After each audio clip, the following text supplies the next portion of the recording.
एक इतना बड़ा वाकया होता है, एक बड़ा सिक्योरिटी लैप्स है और 10 मिनट के अंदर अंदर उसकी एफआईआर भी कटवा दी जाती है। अब आपको बहुत सारी और चीज़ें हैं जिसमें ये झूठ एक्सपोज होता है। एक ही स्क्रिप्ट है जो सारे मीडिया के पास है, कोई अपनी सेल्फ अकाउंटेबिलिटी की तरफ तवज्जो नहीं नज़र आती, कोई अपने आप से सवाल नहीं करता और बराह रास्त इल्ज़ाम तराशी पाकिस्तान पर शुरू हो जाती है। आपको लगता है ये एक फेमिलियर स्क्रिप्ट है, भारत जैसे पुलवामा में कर चुका, पठानकोट में कर चुका, वही दोहराया गया पहलगाम में? जी हाँ, बिल्कुल। ये उसी वाक़ये की एक तसलसल है। और अब तो इंडिया की गवर्नमेंट की और उनकी मीडिया की जो इल्ज़ाम तराशी है, वो बिल्कुल उनके लिए खुद एक मज़ाक बन गया था। जिस तरह पुलवामा के रिस्पॉन्स में उन्होंने ये एक दावा किया था कि हमने पाकिस्तान के F-16 गिराए थे। वो तो खुद अमेरिकन ने डिनाई किया। और उनके मुल्क के अंदर जाके बड़े सीनियर यूएस ऑफिशियल ने डिनाई किया है। अच्छा, एक और चीज आजकल जो उनके मीडिया में आ रही है, अब वो ये क्लेम कर रहे हैं कि ये एलईटी ने इस कत्लेआम को किया है और इसको कंट्रोल और कोऑर्डिनेट जो है वो हाफिज सईद ने किया है, जबकि वो आपको मालूम है कि लाहौर के जेल में है। जी। तो ये सारा एक मजाक उन्होंने अपने लिए बना लिया है। दरअसल देखें, अगर आप एक रोक स्टेट की डेफिनेशन लेते हैं ना, तो रोक स्टेट वो होता है जो कि इंटरनेशनल ट्रिटीज की कन्वेंशन को बिल्कुल नहीं मानता। इंडिया ने UN security council resolution Kashmir में प्लेबिसिट से उसको बिल्कुल इनकार किया हुआ है। इसी तरह भी ये इंडस वाटर ट्रीटी जो है उसको उसने अभी हेल्ड इन अबेंस किया है। तो ये मैं समझता हूँ कि मोदी साहब ने ये जो कोशिश की है एट अ टाइम जबकि जेडी वांस साहब वहाँ पे दिल्ली में मौजूद थे, शायद ये उनकी एक कोशिश थी कि उनको बताया जाए कि ये कश्मीरी जो है वो दहशतगर्द होते हैं। और उसके अलावा उनका हमेशा से एक और मकसद होता है, बड़ा मकसद, वो ये कि पाकिस्तान दुश्मनी, कश्मीर दुश्मनी, मुसलमान दुश्मनी, ये जो है ये दिखा के अपने वोट बैंक को जो है कायम रखता है, उसको बढ़ाने की कोशिश करता है। सही। जो कि बहुत अफसोस की बात है। पे क्या रोल आप देखते हैं कम्युनिटी का? लेकिन जैन साहब, जो कश्मीर की सूरत हाल है उससे भी डेविएट करने की एक कोशिश होती है और बार बार, जैसे अभी हिलाली साहब कह रहे थे कि आपने कश्मीर की डेमोग्राफी चेंज करने की आप एक कोशिश कर रहे हैं, आपने उसकी कॉन्स्टिट्यूशनल स्टेटस को चेंज कर दिया, लेकिन फिर भी आपको कामयाबी नहीं मिल रही। एंड राइटली आस्क्ड क्वेश्चन कि इतनी बड़ी आपने वहाँ पे फौज लगाई भी है, तो ये सिक्योरिटी फेलियर जो है, इसके ऊपर सवाल आपके ख्याल में भारत के अंदर क्यों नहीं होता?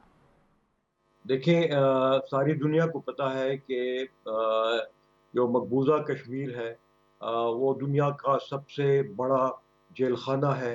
वहाँ पे हर मुसलमान कश्मीरी के ऊपर एक या दो सिक्योरिटी फोर्सेस के लोग तैनात हैं।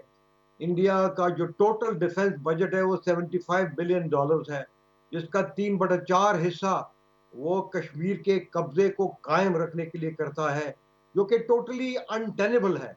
और मोदी साहब ने ये कहा था कि वहाँ पे कश्मीर तो एशिया का स्विट्जरलैंड बन जाएगा। तो वो भी सारा झूठ था, सारी दुनिया को ये पता है। अच्छा, मैं ज़रा आप देखें जो प्रीवियस मेरा आर्गुमेंट है ना, मैं थोड़ा उसको तो एक्सटेंड करना चाहता हूँ जी जी। कि अगर वो वेस्टर्न रिवर के ऊपर डैम बनाता है जो कि इंडस वाटर ट्रीटी की खिलाफ वर्जी होगी, तो ये कहा गया है कि पाकिस्तान उसको नहीं बनाने देगा। जो उसने बनाए हैं उसमें कुछ गुफ्त शनीद हुई है, डायलॉग हुई है, कुछ उन्होंने फ्लेक्सिबिलिटी दिखाई, कुछ हमने दिखाई, उसको हमने चलने दिया। लेकिन वेस्टर्न रिवर के ऊपर अब हम उनको कुछ नहीं करने देंगे, और अगर वो जो कुछ भी करेंगे हम उसको रोकेंगे। सही। अच्छा, नेक्स्ट बात ये है कि देखिए जो बड़ी पिक्चर है उसको देखने की जरूरत है। आपने भी उसकी तरफ इशारा किया कि आखिर उसका मकसद क्या था। देखिए, एक बड़ा मकसद उसका ये था कि पाकिस्तान की मईशत के ऊपर हमला हो, पाकिस्तान के मईशत को सबुताज किया जाए पानी रोकने से। और जिस तरह वो आप देख रहे हैं कि बलोचिस्तान में कर रहा है, सीपेक को सबुताज कर रहा है, और रिकोडिक को सबुताज कर रहा है, सैंदक को सबुताज कर रहा है टेररिज्म के जरिए। ठीक। लेकिन उसको पाकिस्तान डिफीट कर रहा है, वो भी भोखला गया। उसको पता है कि पाकिस्तान का एक्चुअली जो डिफेंस है वो इम्प्रेग्नेबल है, इसलिए उसने अपना टारगेट जो है हमारी इकोनॉमी की तरफ किया है। कैसे रोका जा सकता है भारत को जो आबी जहारियत और आबी दहशतगर्दी है? रजा, अगर आप क्विकली अपना पॉइंट मुकम्मल कर लें। पूछ रहे हैं हलाली साहब कि क्या करेंगे अगर हम बॉम्बिंग करके, लड़ाई करके, कन्वेंशनल तरीक़ों से उनको रोकेंगे तो उसकी रिटेलिएशन आएगी और एक जंग की सूरत हाल हो जाएगी। Do we have other options also? We have, देखिए पहली बात तो ये है कि ये मामला जो है जब डिस्प्यूट होता है तो वो कमीशन के पास जाता है। कमीशन अगर उसको हल नहीं कर सकता तो फिर आर्बिट्रेटर्स के पास जाता है। आर्बिट्रेटर अगर नहीं कर सकता तो इंटरनेशनल कोर्ट ऑफ जस्टिस के पास जाता है, और दुनिया में कई ऐसे वाटर डिस्प्यूट इसी तरीके से हल हुए हैं। अगर इंटरनेशनल कोर्ट ऑफ जस्टिस भी नहीं करता तो फिर यूएन सिक्योरिटी काउंसिल का chapter 6 Pacific resolution of dispute पे है। अगर उससे भी नहीं होता, उसके बाद पाकिस्तान को हक हासिल है कि हर दूसरे तरीके से जैसे भी मुमकिन हो हम उसको पाकिस्तान का पानी रोकने से रोकेंगे। जनरल साहब, जाहिर है ये तो सब आप तीनों इस पे एग्री कर रहे हैं कि हमें तमाम अपने जो लीगल एवेन्यूज़ हैं वो एग्जॉस्ट करने के बाद किसी और ऑप्शन की तरफ सोचना है।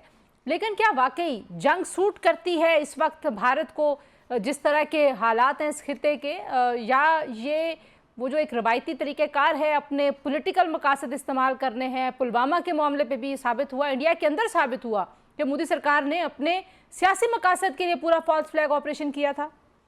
देखिए बात यह है कि सारी दुनिया को, पर्टिकुलरली यूएन सिक्योरिटी काउंसिल के परमानेंट मेंबर को समझना चाहिए ये जो कश्मीर का मसला है ये 3 न्यूक्लियर पावर के दरमियान एक सीरियस कंटेंशियस इशू है, और इसका जो हल है वो पीसफुल हल निकालना चाहिए, और इनको जो प्लेबिससिट का ऑप्शन है दोबारा उसको उसके ऊपर गौर करना चाहिए।